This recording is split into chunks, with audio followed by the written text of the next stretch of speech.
Welcome to Man Does Tech, where I solve the problems you didn't even know you had.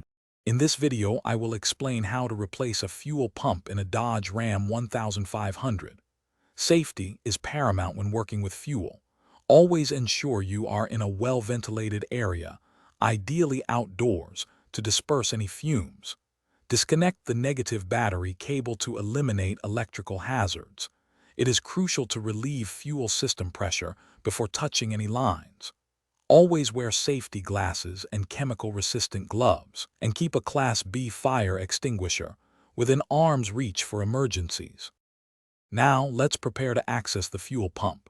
First, raise your truck safely using a floor jack and secure it on 4 heavy-duty jack stands. It's best to have the fuel tank as empty as possible. Siphon out any remaining fuel into approved containers.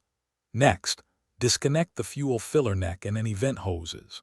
Use a floor jack with a wood block to support the fuel tank, then carefully remove the 2 metal straps holding it in place. Slowly lower the tank just a few inches to gain access to the top.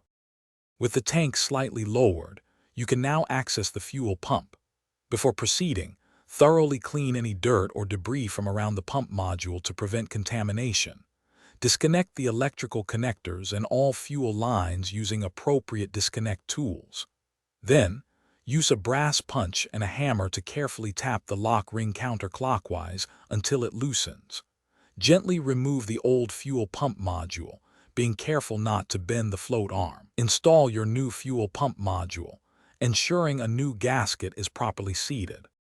For the final steps, reconnect all fuel lines and electrical connectors to the new pump, ensuring they click securely into place. Carefully raise the fuel tank back into position and secure it with its 2 support straps.